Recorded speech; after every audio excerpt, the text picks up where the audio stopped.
आज काय बोलणार सर? आज आपण जिल्हाधिकारी यांना भेटण्यासाठी आल्या, काय आश्वासन दिलेलं आणि कोणती मीटिंग, म्हणजे काय मागणी होती? आज सन्माननीय जिल्हाधिकारी साहेब स्वामी साहेब यांनी आमची मीटिंग बोलवली होती, पण काही कारणास्तव त्यांचा महसूल सप्ताह चालू असल्यामुळे आजची आमची मीटिंग त्यांनी रद्द केली आणि पुढे लवकरात लवकर मीटिंग घेऊ असं त्यांनी सांगितलं. त्यामुळे आम्ही थोडे सर्व शेतकरी मंडळी व समितीवाले सगळे नाराज झालो. परंतु जिल्हाधिकारी साहेब सगळ्याला पॉझिटिव्ह असल्यामुळं ते लवकरच आम्हाला वेळ देतील आणि आमची मीटिंग घेतील, आम्हाला अशी अपेक्षा आहे. प्रथमतः आमचं जे म्हणणं होतं की करमाड लाडसंगी ते चौका आणि पळशी ते अंजनडव आणि जळगाव हायवे बिल्डापर्यंत चौका हा रोड ह्या वाढीव क्षेत्राबाबत जे म्हणणं होतं की बाबा पळशी अंजनडव आणि चौका लाडसंगी रोड पहिल्यांदा किती होता. प्रथमतः आम्ही जिल्हा परिषदच्या कार्यकारी अभियंता व डेप्युटी इंजिनियर उत्तम पवार साहेब यांचं धन्यवाद व्यक्त करण, कारण त्यांनी जे 84ला हस्तांतरण झालं रस्त्याचं त्यावेळेस 9 मीटरचा तो रस्ता होता. 9 मीटरचा रस्ता आला, त्याच्यानंतर पुढचा रस्ता हा 82नं डेव्हलप केला. त्याच्यामुळं क्लिअर कट स्टेट हायवे झाल्यानंतर तो 9 मीटर मायनस केला, तर 21 मीटरचं पेमेंट त्यांनी शेतकऱ्याला दिलं पाहिजे. हे प्रथमतः आज एक आमचं आंदोलनाचं ते यश म्हणा लागेल की आम्हाला आज पहिला पुरावा भेटला, तो सर्वांच्या एकजुटीमुळे भेटला, त्यात काही शंका नाही. दुसरी गोष्ट, सरकार जेव्हा स्टेट हायवे करतं किंवा नॅशनल हायवे करतं त्यावेळेस डायरेक्ट डिक्लेअर करतं, पण करत असताना त्याची डायरेक्ट स्टेट हायवे केला का 30 मीटर करते, नॅशनल हायवे केला का 60 मीटर करतं. पण परंतु करत असताना रोड करत असताना संपादनाची प्रक्रिया पूर्ण अवलंबली पाहिजे. त्या प्रॉपर्टीचं पैसे किती भेटणार त्या प्लॉट धारकाला, जमीन धारकाला किंवा घर मालकाला किंवा त्या दुकानदाराला, ते ठरवलं पाहिजे. डायरेक्ट येऊन मार्किंग करून जर तोडलं तर तो जो व्यक्ती आहे तो रोडवर येतो, रस्त्यावर येतो आणि त्याची उदरनिर्वाहाची अडचण येते.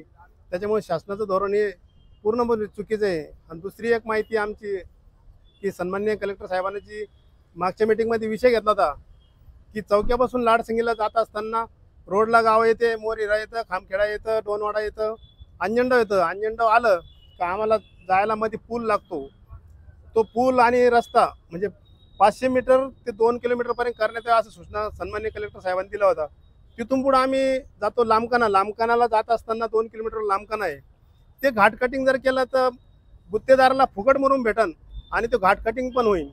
ते पण झालं तर खूप मोठा फायदा होईल आणि कलेक्टर साहेबांना ती सूचना दिली आहे. तिथून पुढे गेलो आम्ही, नायगाव नाही, हातमाळी आहे, सेलू चाट आहे आणि लाडसंगीला बाजूला जो भाकरवाडीकडे जातो स्टेट हायवे, जर लाडसंगीतून जाणारा रस्ता त्या नियमात बसतो कलेक्टर साहेबांनी सांगितल्या पद्धतीनं, तो रस्ता सिमेंटीकरण करून दिला, दोन्हीकडून नाल्या केला, तिथे एक पूल लागतो, कायम त्या संपर्क तुटतो पलीकडनं. ते जर झालं तर त्यांचा कायमचा मार्केटचा प्रश्न मिटन, कारण त्यांच्या पाऊस झाला का त्यांना जायला सुद्धा रस्ता राहत नाही. त्याच्यामुळं सन्माननीय कलेक्टर साहेब लवकरच मीटिंग घेऊन आमचे प्रश्न मार्गी लावतील असं आम्हाला आशा आहे. त्यांचे आम्ही पत्राची वाट पाहतोय. आम्हाला आज ते सांगणार आहे की मीटिंग कधी घेणार आहे.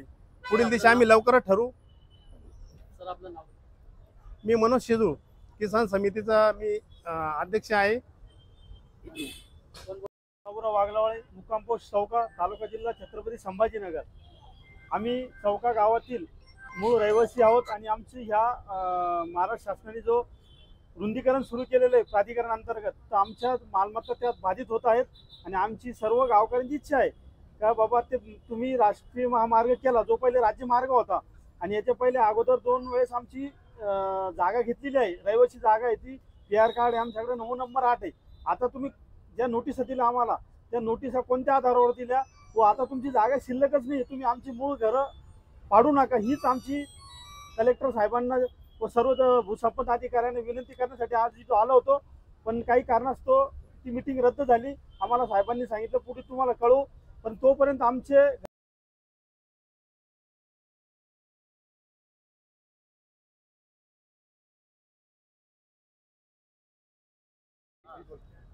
थोडक्यात आमचा चौक्याचा विषय राहून जाईल. नाही त्यांनी नाही घेतला. मी सांगतो की चौका हा महामार्ग जळगाव ते औरंगाबाद, त्याच्यामध्ये सावंगीचा जो तलाव आहे हरसूळ सावंगीचा, त्याला तलावापासून ग्रामीण भाग सुरुवात होतो आणि ह्या रस्त्याचं काम तिथून आमच्याकडे सुरुवात आहे. मार्किंगचं झालेलं आहे. त्यांनी 15-15 मीटर दोन्ही बाजूने, डाव्या आणि उजव्या बाजूने 15-15 मीटर घेणारी त्याची मार्किंग सुद्धा केली. आणि मार्किंग करून त्यांनी लोकांना त्यांचे अतिक्रमण ते अतिक्रमण म्हणतात. आम्ही अतिक्रमण नाही म्हणत. तुम्ही कोणत्या वर्षाचं त्याला वर्षापासून घेतलं असा आम्हाला GR सुद्धा दाखवा.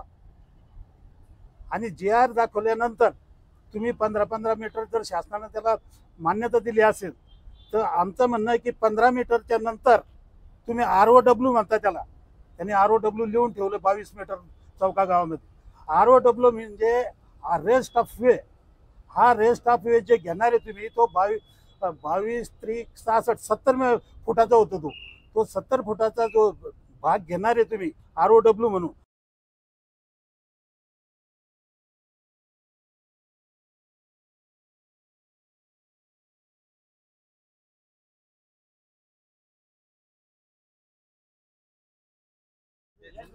थोडं हा एक मी रावसाहेब ताटे, माजी सरपंच मोरेगा.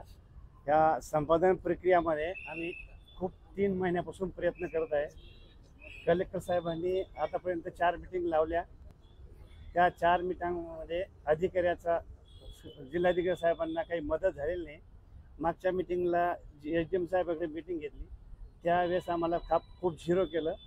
त्याच्यामुळं आम्ही हे परत पत्रव्यवहार केले सरांशी आणि ती मीटिंग ही विशेष मीटिंग लावली. आज सरांना काही महत्त्वाचं काम असल्यामुळे मीटिंग रद्द झाली. परंतु मी आजपर्यंत जिल्हाधिकारी साहेबांनी आम्हाला खूप मदत केल्यामुळं आम्ही आता 2 दिवस उद्या आणि परवा जर समजा 2 दिवसात आमची मीटिंग घेऊन पूर्ण प्रश्न मार्गी लावले आणि त्यांच्या मीटिंगमध्ये आमचं जर समाधान झालं नाही, लोकशाही मार्गाने आम्ही दिलेल्या पत्रानुसार 8 तारखेला